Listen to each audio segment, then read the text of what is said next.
सणासुदीच्या दिवशी किंवा एखाद्या शुभ कार्यामध्ये गोडाचा जर काय पदार्थ बनवायचा झाला तर नैवेद्यासाठी सगळ्यात अगोदर आठवते ती पुरणपोळी. हीच पुरणपोळी बनवायला बऱ्याच जणांना खूप अवघड वाटते.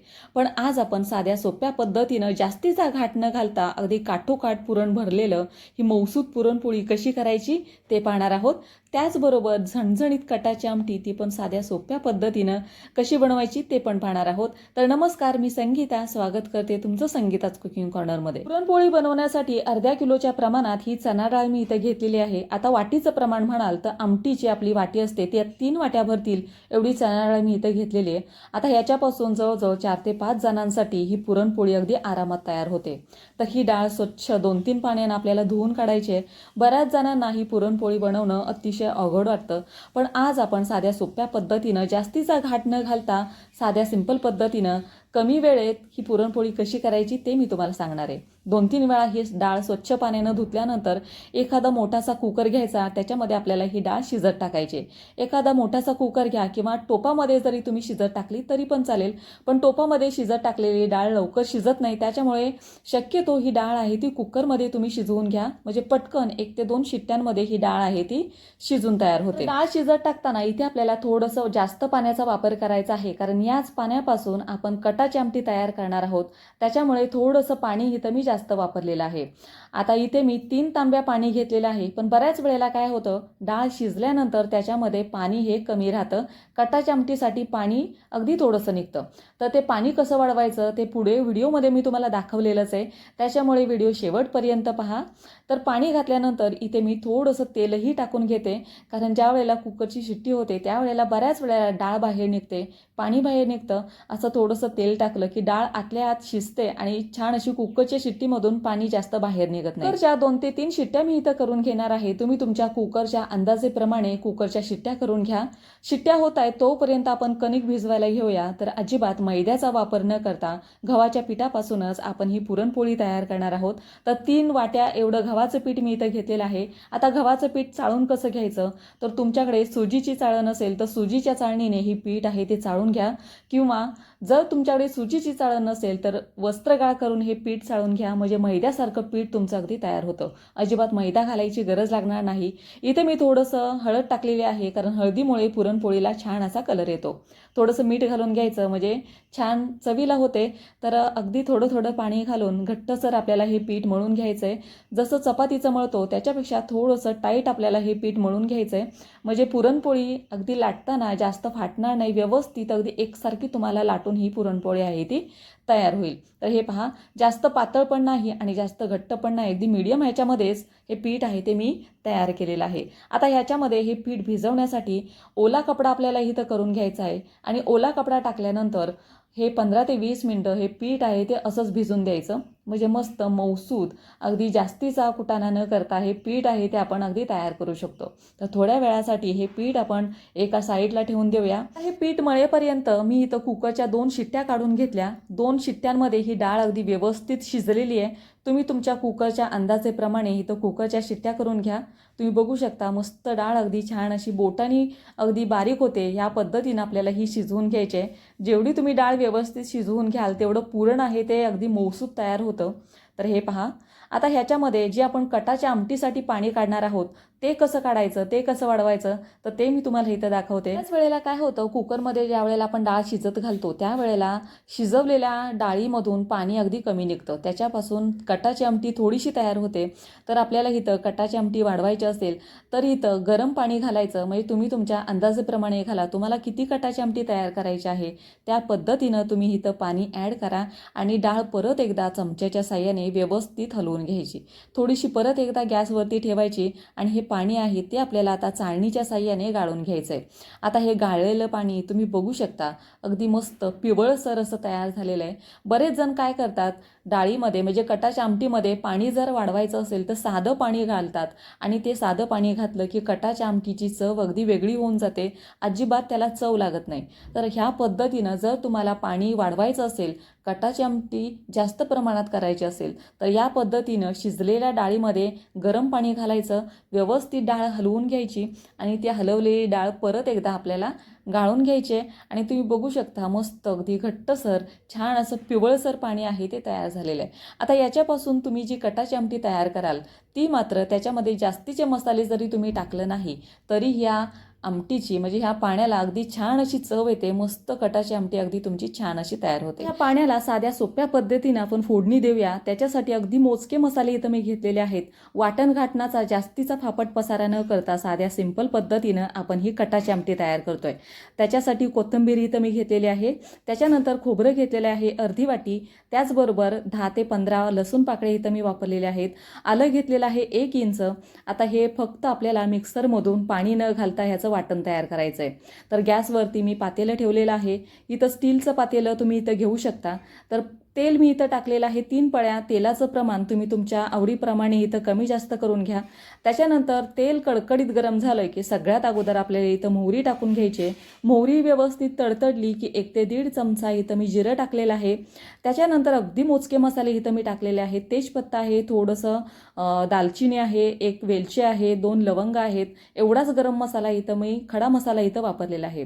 व्यवस्थित हा पण गरम झाला की इथं मी टाकलेला आहे कढीपत्ता. 10 ते 12 पानं कढीपत्त्याची इथं टाकलेली आहेत. ही पण व्यवस्थित तडतडली की त्याच्यानंतर आपण जे वाटण तयार केलं होतं ते आपण आता इथं घालून घेऊया. अजिबात मी वाटण करताना पाण्याचा इथं वापर केलेला नाही आणि हे वाटण मी अगदी थोडंसं जाडसर ठेवलेलं आहे. तर हे पण आपण व्यवस्थित परतून घेऊया. तर हे व्यवस्थित परतल्यानंतर इथे आपल्याला टाकायचं आहे लाल तिखट. आता जे मी इथं लाल तिखट वापरलेलं आहे ते कांदा लसूण मसाला इथं वापरलेला आहे. 3 चमचे एवढा मी इथं घेतलेला आहे. तुम्ही तुमच्या आवडीप्रमाणे जे साठवणीचं लाल तिखट असेल ते तुम्ही इथं घालून घ्या. तर व्यवस्थित लाल तिखट घातल्यानंतर परत एकदा आपण हे हलवून घेऊया. ज्या वेळेला लाल तिखट आहे ते आपण तेलावरती परतून घेतो त्यावेळेला त्या भाजीला रंग अगदी छान येतो. मस्त छान असा लालसर कट अगदी तयार होतो. त्याच्यामुळे लाल तिखट तेलावरती अगदी तुम्ही अवश्य परतून घ्या. त्यानंतर इथं मी अगदी थोडीशी हळद टाकलेली आहे. हळदीचं प्रमाण अगदी थोडंसं ठेवायचं, कारण जास्त हळद जर पडली तर कटाची आमटी आहे ती पिवळसर दिसते आणि तिला व्यवस्थित कट पण येत नाही. तर मसाले व्यवस्थित परतून झालेले आहेत. आता ह्याच्यामध्ये जे डाळीचं पाणी आपण काढलं होतं त्याला मस्त अशी फोडणी द्यायची. फोडणी दिल्यानंतर लगेचच झाकण ठेवायचं, म्हणजे जी वाफ आहे ती आतल्या आत राहते आणि कटाच्या आमटीला मस्त सुगंध येतो. तर मस्त थोड्या वेळाने कटाच्या आमटीवरचं झाकण काढल्यानंतर छान असा सुगंध सुटलेला आहे. आता उरलेलं जे डाळीचं पाणी आहे ते पण घालून घेऊया. तर अगदी साध्या सोप्या पद्धतीनं ही कटाची आमटी आहे ती तुम्ही अगदी तयार करू शकता. जास्तीचं वाटण घाटणाचा फापट पसारा न करता साध्या सिंपल पद्धतीनं ही कटाची आमटी तुम्ही अगदी काही वेळातच तयार करू शकता. जास्तीचे मसाले न घालता. बऱ्याच वेळेला काय होतं, आपण जास्तीचे मसाले टाकतो आणि ते जास्तीचे मसाले टाकल्यानंतर जी ओरिजिनल चव आहे ती अगदी निघून जाते. तर या पद्धतीनं साध्या सोप्या पद्धतीनं तुम्ही आमटी तयार करून पहा. 100% आमटी तुम्हाला अगदी चवीची छान अशी तयार होईल. 10 ते 15 मिनिटं ही कटाची आमटी अगदी मीडियम आचेवरती गॅसवरती ठेवून व्यवस्थित आपण ही कडवून घेऊया. तोपर्यंत दुसरीकडे जी डाळ आपण गाळायला ठेवली होती ती व्यवस्थित आपण गाळून काढलेली आहे. म्हणजे ह्याच्यामधलं अजिबात पाणी ह्याच्यामध्ये नाहीये. व्यवस्थित आपल्याला हे गाळून घ्यायचंय आणि ही गाळलेली डाळ आहे ती आता आपण व्यवस्थित परतून घेऊया. तर गॅसवरती मी कढई ठेवलेली आहे आणि त्याच्यामध्ये इथं मी जवळजवळ 1.5 वाटी एवढा गुळ इथं मी घालणार आहे. आता गुळाऐवजी तुम्ही इथं साखरेचाही वापर करू शकता, पण गुळातली पोळी अगदी चवीला छान लागते, शिवाय शरीरासाठी पण अतिशय फायदेशीर आहे. त्याच्यामुळे 1.5 वाटी इथं मी गुळ घेतलेला आहे. आता गुळाचं प्रमाण आहे ते तुम्ही तुमच्या आवडीप्रमाणे इथं कमी जास्त करून घ्या. त्याच वेळेला डाळीमध्ये गुळ घातल्यानंतर डाळ ही पातळ होते. तर या स्टेजवरती आल्यानंतर जे नवीन शिकणारे असतात ते मात्र घाबरून जातात की मिश्रण आहे ते पातळ झालंय. पण घाबरून न जाता असं एकसारखं हलवायचं. गॅसचा फ्लेम मीडियम ठेवायचा आणि मीडियम आचेवरती जोपर्यंत ह्याच्यातलं पाण्याचा अंश कमी होत नाही तोपर्यंत हे पुरण आहे ते आपल्याला व्यवस्थित असं परतून घ्यायचं आहे. डाळ व्यवस्थित परतून घ्यायची. जोपर्यंत ह्याच्यातलं पाणी सुकत नाही तोपर्यंत परतून घ्यायचं आणि अगदी 10 ते 15 मिनिटं झालेली आहेत. पाणी व्यवस्थित सुकलेलं आहे. तुम्ही डाळ व्यवस्थित परतून घ्याल तेवढं हे पुरण आहे ते खूप दिवस टिकतं आणि फ्रीजमध्ये अगदी 8-10 दिवस हे पुरण आहे ते व्यवस्थित राहतं. त्याच्यासाठी डाळ व्यवस्थित परतून घेणं खूप गरजेचं आहे. तर व्यवस्थित आपण हे एका प्लेटमध्ये काढून घेतलेलं आहे. आता हे पूर्णपणे थंड झाल्यानंतर हे आपण बारीक करायला घेऊया. तर हे सुगंधित आणि मस्त टेस्टी होण्यासाठी मी इथं घेतलेली आहे थोडीशी वेलची. त्याचबरोबर घेतलेलं आहे थोडंसं जायफळ आणि थोडीशी सुंठ घेतलेली आहे. आता हे जी पावडर आहे ती थोड्या वेळानं आपण टाकूया. आता हे पूर्णपणे थंड झाल्यानंतर तुम्ही या पद्धतीनं हे बारीक करू शकता. तर पुरण तुम्हाला जर तयार करायचं असेल तर खूप पद्धती आहेत. तरी मी इथं चाळण घेतलेली आहे. अशा पद्धतीनं पण पिठाच्या मधून पण तुम्ही हे पुरण आहे ते बारीक करू शकता. त्याचबरोबर तळण्यासाठी आपण जी चाळण वापरतो त्या चाळणीने पण तुम्ही हे पुरण आहे ते बारीक करून घेऊ शकता. तर खूप साऱ्या पद्धती आहेत. मिक्सरमधून तुम्ही हे बारीक करू शकता. पुरण यंत्राने हे तुम्ही पुरण बारीक करू शकता. तर मी इथं घेतलेली आहे चाळण. चाळणीमधून पण खूप साऱ्या चाळणीमधून पण हे तुम्ही पुरण बारीक करू शकता. थोडी थोडी ही परतलेली डाळ आहे ती आपली ह्या चाळणीमध्ये टाकून घ्यायची आणि ही टाकल्यानंतर जे पण तुमच्याकडे सपाट बुडाचं भांडं असेल, म्हणजे एखादं ग्लास असेल, तांब्या असेल, त्याच्या साह्याने ही डाळ आहे ती आपल्याला अशा पद्धतीनं बारीक करून घ्यायची. आता ह्या पद्धतीनं बारीक करून घेतली की अजिबात डाळीचा एकही जाडसर कण ह्याच्यामध्ये शिल्लक राहत नाही. अगदी एकसारखं पुरण आहे ते तुमचं अगदी तयार होऊन निघतं. ज्या वेळेला आपण मिक्सरमधून ही डाळ आहे ती बारीक करून घेतो त्यावेळेला बऱ्याच वेळेला छोटी छोटी डाळ आहे ती शिल्लक राहते आणि ज्या वेळेला पोळी आपण लाटतो किंवा भाजतो त्यावेळेला ह्या पोळ्या आहेत त्या फाटल्या जातात. तर असं चाळणीच्या साह्याने, गाळणीच्या साह्याने व्यवस्थित हे पुरण आहे ते मी बारीक करून घेतलेलं आहे. तुम्ही बघू शकता मस्त असा गोळा तयार होतोय. अजिबात ह्याच्यामध्ये एकही डाळ शिल्लक राहिलेली नाही. ह्या पद्धतीनं तुम्ही हे चाळणीच्या साह्याने तुम्ही जर हे व्यवस्थित बारीक करून घेतलं तर पुरण अगदी तुमचं व्यवस्थित हे तयार होईल. पण व्यवस्थित पुरण तयार करण्यासाठी व्यवस्थित परतून घेणं खूप गरजेचं आहे, ते मात्र तुम्ही लक्षात ठेवा. नाहीतर पुरण आहे हे पातळ होऊ शकतं. आता ह्याच्यामध्ये जी सुंठ, वेलची आणि जायफळ पावडर आहे ती बारीक व्यवस्थित करून घेतली आणि ती पावडर ह्याच्यामध्ये टाकून घ्यायची. तुम्ही बघू शकता मस्त आपलं सुगंधित पुरण आहे ते तयार झालेलं आहे. आता हे पुरण तुम्ही 7-8 दिवसांसाठी जरी फ्रीजमध्ये ठेवलं तरी अजिबात हे खराब होत नाही. व्यवस्थित हे हलवून घ्यायचं. आता हे व्यवस्थित पुरण तयार झालेलं आहे. आता आपण पीठ मळायला घेऊया. तर 15 ते 20 मिनिटं झालेली आहेत. पीठ पण आपलं छान असं भिजलेलं आहे. अजिबात आपण इथं मैद्याचा वापर केलेला नाही. गव्हाच्या पिठापासूनच आपण ही मस्त पोळी आहे ती तयार करतोय. आता ही गव्हाच्या पिठापासून बनवलेली पोळी आहे ती अगदी ओठांनी जरी तोडली तरी ही मस्त अगदी छान अशी मौसूद आणि मस्त गोडसर अशी तयार होते. तर तुम्ही बघू शकता पीठ अगदी आपलं छान भिजलेलं आहे. आता याला थोडंसं पाणी आणि थोडंसं तेल लावून व्यवस्थित आपण हे मळून घेऊया. तर तुम्ही पीठ व्यवस्थित मळून घ्याल तेवढं पोळीचं जे वरचं पिठाचं आवरण आहे ते अगदी मौसूद तयार होतं. तर मी इथं अजिबात मैद्याचा वापर केलेला नाही. पण जर तुमचं गव्हाचं पीठ जर व्यवस्थित दळलं गेलेलं नसेल तर मात्र इथं तुम्ही मैद्याचा वापर केला तरी पण चालेल. तर समजा 2 वाटी जर गव्हाचं पीठ घेतलं असेल तर 1 वाटी तुम्ही मैद्याचं पीठ इथं वापरलं तरी पण चालेल. तर हे पहा जवळजवळ 5-1 मिनिटं मी व्यवस्थित पीठ हे मळून घेतलं. सुरुवातीला पाण्याने मळलं, नंतर तेलानं व्यवस्थित हे पीठ आहे ते मळून घेतलं. पुरणपोळी बनवण्यासाठी साहित्य आपलं तयार आहे. पीठ पण व्यवस्थित मळून तयार आहे. पुरण पण व्यवस्थित मी बारीक करून घेतलेलं आहे. आता ह्याला लावण्यासाठी मी इथं तूप घेतलेलं आहे. तुम्ही तेलाचाही वापर करू शकता. तर व्यवस्थित तूप घेतल्यानंतर उंडा कसा करायचा तो मी तुम्हाला दाखवते. तर इथं पिठाचा गोळा मी थोडासा काढून घेतलाय. आता जेवढं पीठ आपण घेतोय त्याच्या दुपटीनं आपल्याला इथं पुरण घ्यायचंय. म्हणजे पोळी आतपर्यंत छान अशी गुबगुबीत आणि मस्त पुरण असलेली पोळी छान अशी काटापर्यंत पुरण जातं. त्याच्यासाठी पिठापेक्षा पुरण आहे ते थोडंसं आपल्याला इथं जास्त घ्यायचं आहे. म्हणजे दुपटीनं पुरण आपल्याला इथं जास्त घ्यायचं आहे. आता ह्याचा उंडा कसा तयार करायचा, मी थोडंसं तूप हाताला लावलेलं आहे. तुम्ही पिठाचाही इथं वापर करू शकता.